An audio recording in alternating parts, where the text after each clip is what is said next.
So what is dementia? Is it amnesia? What is amnesia then? Memory loss, complete memory loss, partial memory loss. So is dementia is equivalent to amnesia? No. No or yes? No or yes? Very good. So a 55-year-old woman complains of poor memory. I'll target. This time I'll target you only.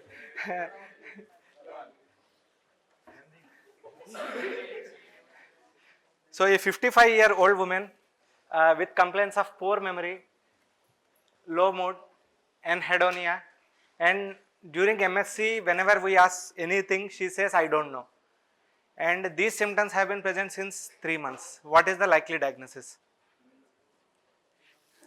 Dementia. Any other diagnosis? So one is dementia because our class is on dementia. Then what could be the diagnosis? Sir, dementia. Dementia, very good. Then any others? Is one type of dementia only. Alzheimer's is a type of dementia. One who gives the correct answer, they will get a good biryani from. Then tell the answer. Dementia, but I am asking the diagnosis. Pseudo-dementia is one of the what do you say, nomenclature. Then what is the diagnosis? You are almost right, but where do you see pseudo-dementia? In which disorder? So the diagnosis is depression. In depression, there is something called as pseudo-dementia. Pseudo-dementia is people, often we encounter this statement like says I don't know. Even if you ask multiple things, the patient constantly says I don't know or I don't remember. These are the things, and often you can see these type of cases in PTSD also. A young girl who had a sexual abuse previously, following which we are asking or we are interviewing that patient, she is saying I don't know or I don't remember what exactly happened.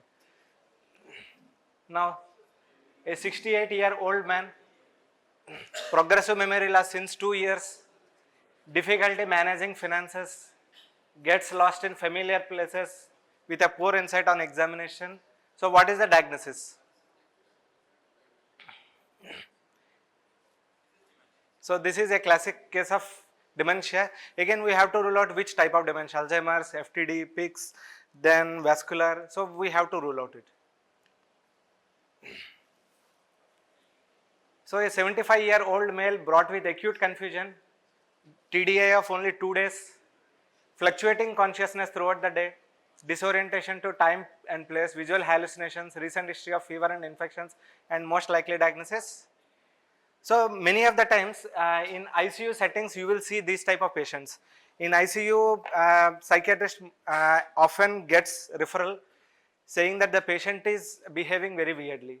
Like the patient is saying there are some insects crawling on my body, or I am able to see certain people who can't be visible to the other people.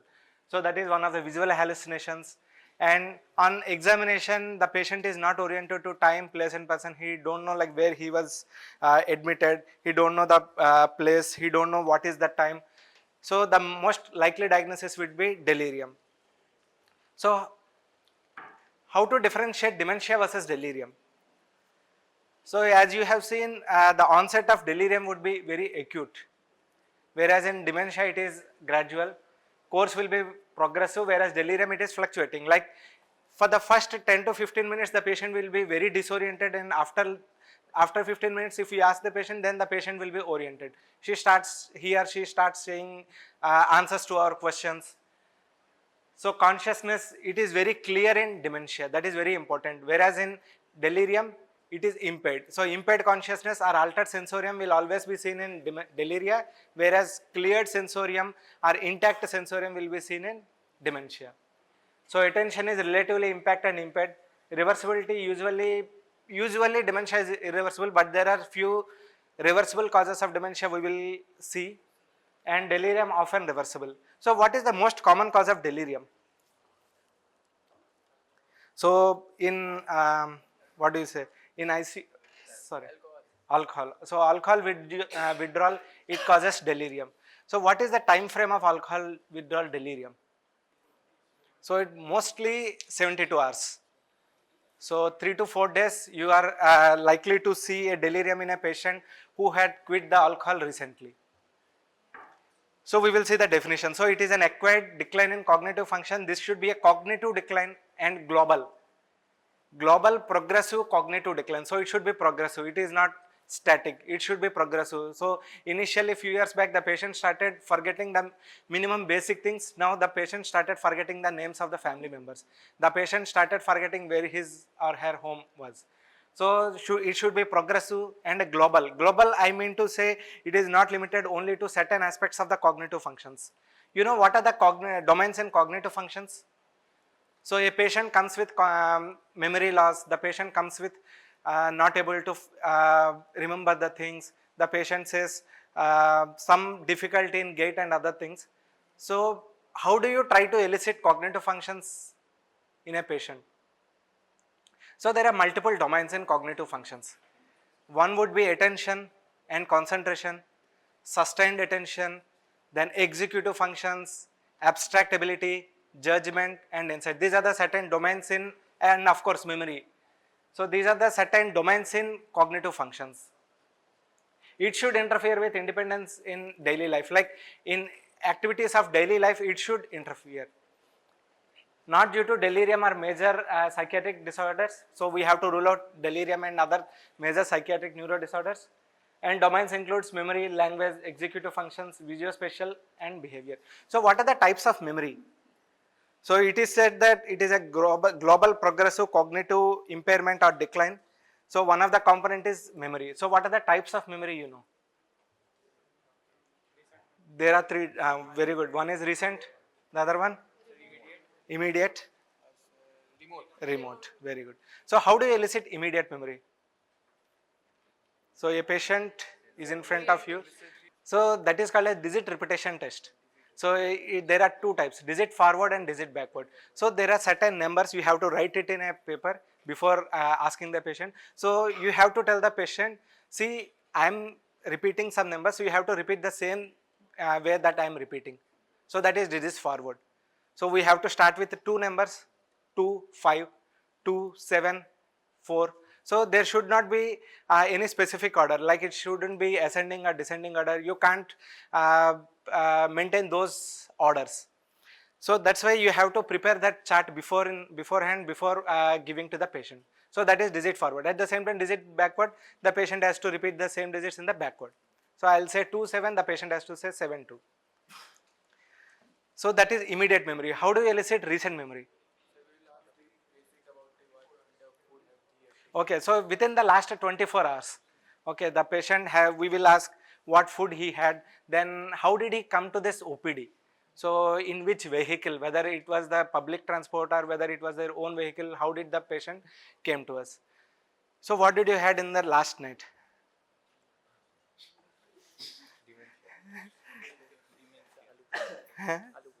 Aloo burji.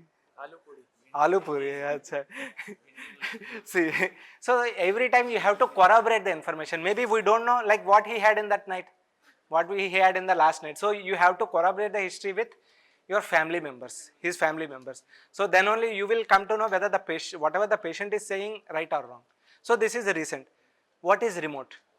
There are two types in remote. So I mean remote we will see. So what are the how do you elicit remote memory? So school, then date of birth, teacher, how many marks did the patient marks he got in 10th class examination. So these are the questions. There are other two types of memory. You know, there is one thing called as implicit memory and explicit memory.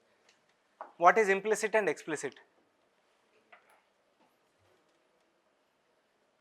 So for example, if a person asks you, do you know how to drive a bike? Do you know how to drive a car? So you are saying, I know how to drive, but you can't say, like with your own words, you can't say whether you know or not. If a person asks you the same question, who was the Prime Minister of India in 1947 or 1949, like, so there are two things which one can verbally express, okay, the other one which verbally can't express. So verbally expression is called as declarative memory or explicit memory. So we can examine the patient and we can get everything by the verbs, verbatim of the patient. Whatever the patient says, you can come to a conclusion that the patient know or doesn't know. So this is explicit memory. Implicit memory is which the person can't say in verbatim. So you have to see whether the patient know how to drive a car or how to drive a bike. So this is implicit memory or non-declarative memory. So in declarative memory there are two types, explicit memory. So you know any types in explicit memory? So one is semantic and the other one is episodic. Semantic memory is basically facts. You just ask the facts about the patient, ask the facts about the country. So these are the things that you elicit in semantic memory. Whereas episodic memory, it is events. When did you get married? When did you complete your examination? So when was that time when you changed your old home and built a new home? So these are the events in the patient's life. So there are two types of memory. One is implicit and explicit. Implicit is also known as procedural or non-declarative. Explicit is also known as declarative. So in explicit there are two types. One is semantic, the other one is episodic. So common types. Well, the most common type of dementia is Alzheimer's, then vascular dementia, Lewy body dementia and FTD, but we only focus on Alzheimer's. So tell me, what is the reversible cause of dementia in this slide? So Alzheimer's, Lewy body, B12 deficiency and FTD. Very good. So what are the other reversible causes of dementia? The most common investigation that we do in a psychiatry setup. Rather than B1? Okay, leave the B components. Thyroid, very good. Then, so we will see what are the most common causes. Have you ever seen NPH? Normal pressure hydrocephalus. So the next slide is on NPH. A 70-year-old patient presents with gradually progressive cognitive decline. He also has difficulty walking and urinary incontinence. So the reversible cause of dementia in this case. Alzheimer's, Lewy body, NPH and FTD. So there are three characteristic symptoms that have been explained in this slide. The mnemonic that we commonly use is DUA, D-U-A. D is dementia, U is urinary incontinence and A is ataxia. Okay, those three things have been explained in this patient. So difficulty walking, that is ataxia, urinary incontinence and there is progressive cognitive decline, that is dementia. So classic triad includes gait disturbance, dementia plus urinary incontinence. So if you just treat this reversible cause of NPH, the patient will completely become normal. The dementia that you are expecting, that will completely become normal.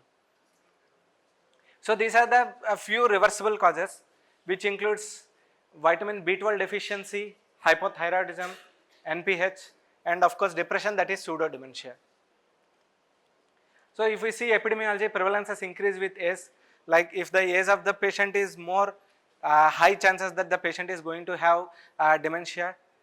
So there are two types, early onset dementia and late onset. So more than 65 years is perfect. So less than 65 years is early onset dementia.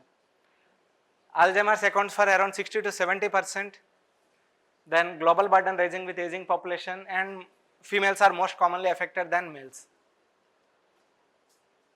So again, what is the most common cause of dementia? I have just showed in the slide. What is the most common cause of dementia? Vascular, Alzheimer's, Lewy body and FTD. Alzheimer's, very good. So we will see few slides on Alzheimer's. What is the most common etiology of dementia or Alzheimer's dementia basically? So there are two types. One is biological and the other one is neurotransmitters, you can see. So biologically, if we see, there are significant deposition of amyloid plaques. There is some protein called amyloid precursor protein, APP. So there is some protein which is called as A-beta-42. So this amyloid precursor protein has three points, alpha, beta and gamma. Normally what happens is alpha and beta, they are going to cleave that amyloid precursor protein. At the same time, if there is alpha and beta, then the problem arises. Normally alpha and gamma is going to cleave, but if alpha and beta cleaves that amyloid precursor protein, you are going to get an insoluble protein, that is A-beta-42. So with other pathophysiology, you are going to get that oligomers, then there will be peptides. So there will be deposition of neurofibrillary tangles, that is tau protein, and most common area if you see CT or MRI, that will be hippocampal atrophy. So what are the clinical features? Early there will be episodic memory loss, language problems, anomia, disorientation, executive dysfunction and behavioral changes. Many of the times you will see behavioral changes also in this patient, apathy and agitation. So progression, if you see, there will be progression from mild, moderate to severe, loss of activities of daily living, personality changes, eventually the patient will be bedridden. So DSM-5 diagnostic criteria, there should be amnesia, that is the memory loss, with 2 out of 4 other symptoms like apraxia, agnosia and aphasia with executive functions. So tell me, what are the executive functions you know? The last bench, like they are very eager to answer. The red color or purple or something. No, you are not at all meeting that criteria, you.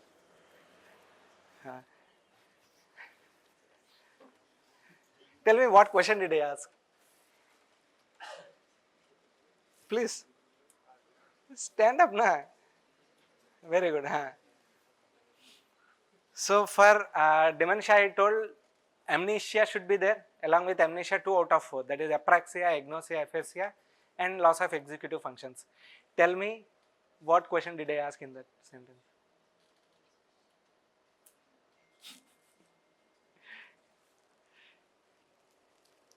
Sit.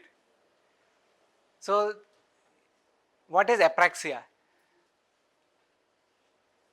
I asked, what are the executive functions you know? You know? So how do you try to examine the executive functions of a patient? There are certain domains like planning, organizing, sequencing, abstracting and multitasking. So these are the domains under executive functions that you have to elicit in a patient to know exactly what are the executive function status of the patient. So what is apraxia?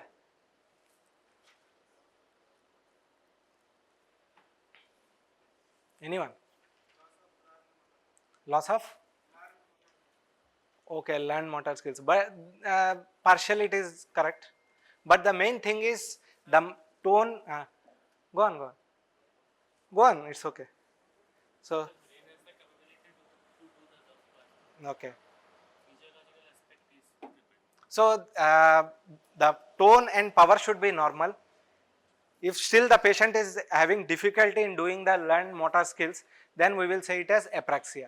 There are 2 types of apraxia, ideomotor and ideational apraxia and multiple other types, orobuccal apraxia. For example, in a coffee shop, if you ask a person to make the coffee, so coffee making is a complex process. You have to take milk, you have to boil it, you have to add sugar and multiple things. So if the patient is not able to do the entire complex things, that is called as ideomotor apraxia. But at the same time, if you ask the same person, you have given the hot milk or something, hot water, and you just ask the patient to dip that tea sachet in that milk. So the patient can do it. So the patient can do the single action in that entire complex action, that is called as ideational apraxia. At the same time, the patient can't do the entire complex activity, that is called as ideomotor apraxia. Then agnosia, loss of what recognition? So basically sensory recognition, any sensory recognition.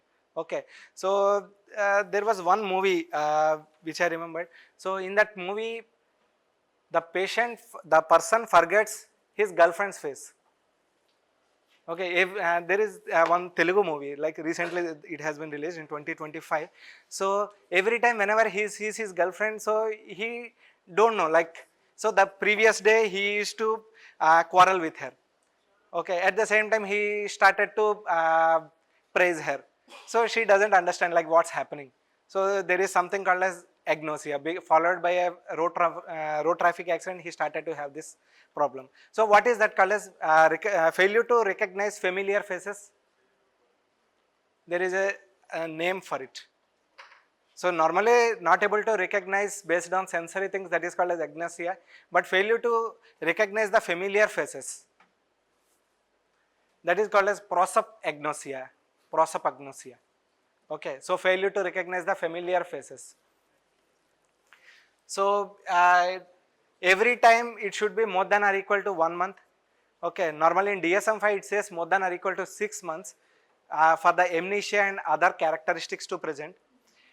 It should have interference with daily activities of daily living, not explained by delirium, so you have to rule out delirium and other psychiatric disorders, gradual onset and progressive decline.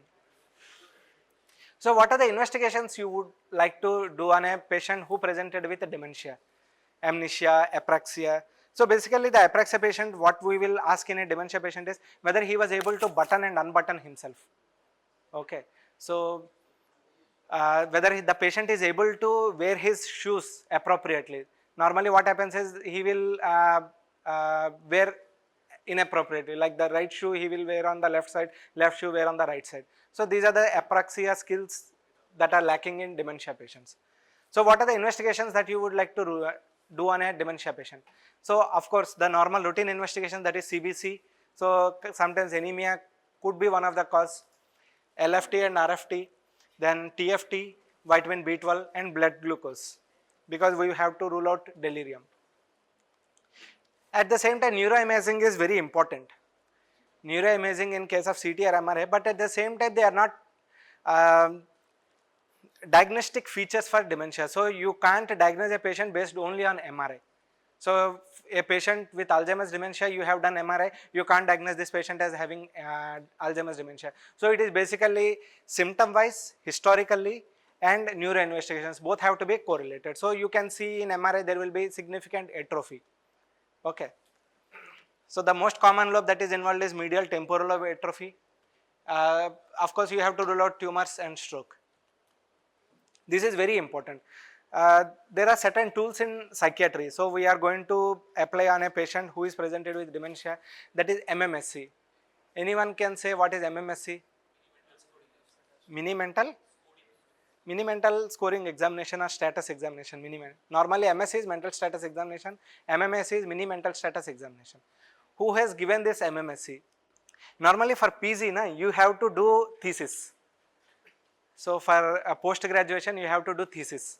So what happened was my thesis topic was on Alzheimer's dementia. So the problem that I faced is I have applied this tool MMSE. Initially for the first few months I don't know there are any specific things about MMSE. So almost I was about to complete my thesis and I was about to publish the results and everything.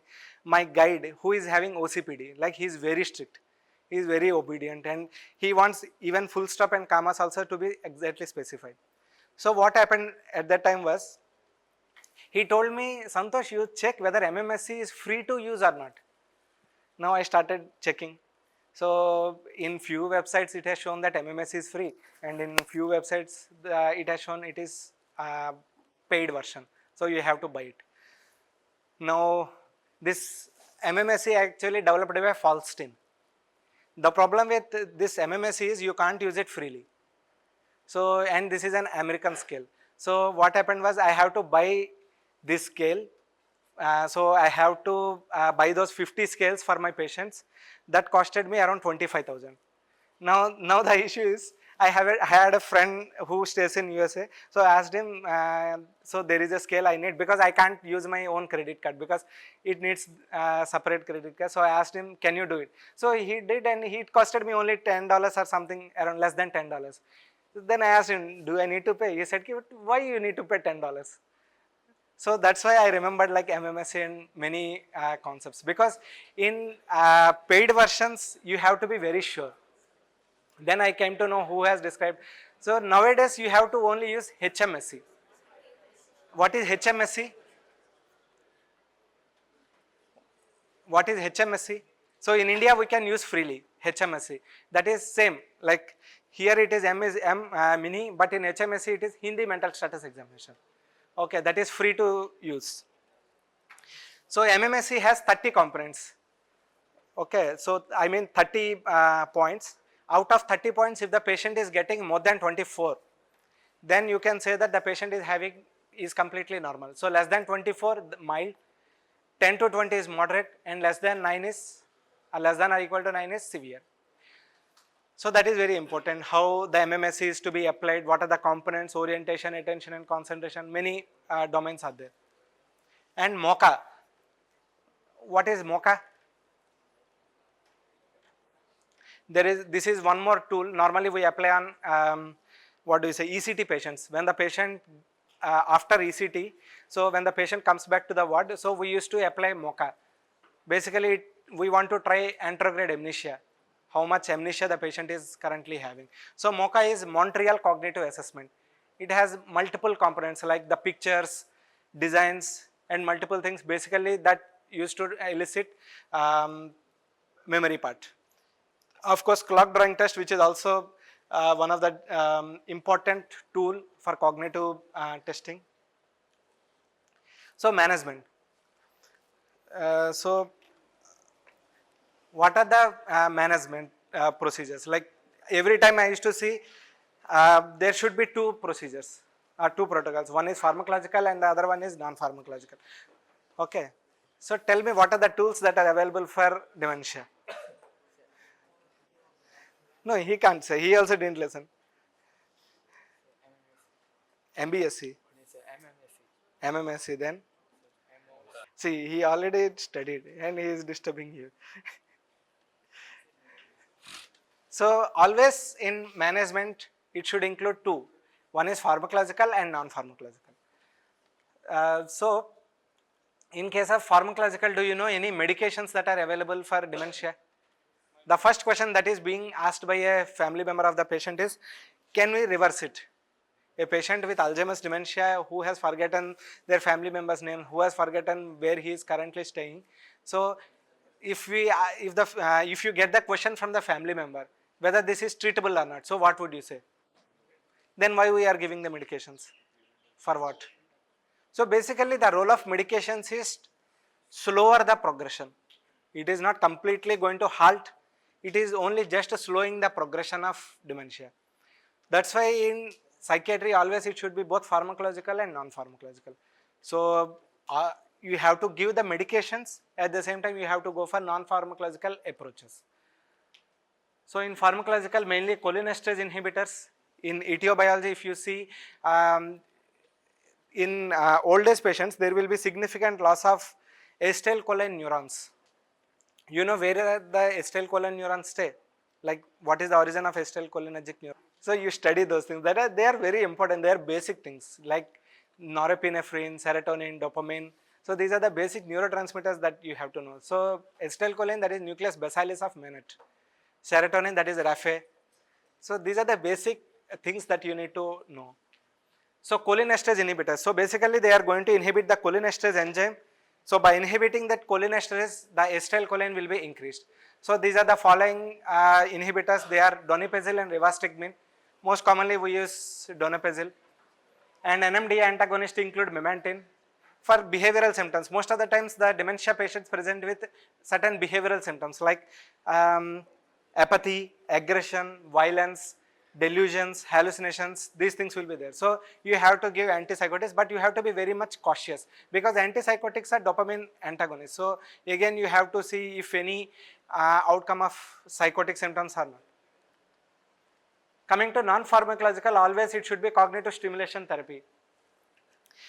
So for cognitive stimulation therapy, you have to repeatedly tell the patient or repeatedly tell the family members that they have to give some challenges. Like every day there should be certain time where the patient has to be challenged. Like he has to be asked, who am I? Where are you currently? So what is our native place? Who is our prime minister? What is our state's name? So everything you have to ask and you have to challenge the patient regularly, so that is going to stimulate his brain.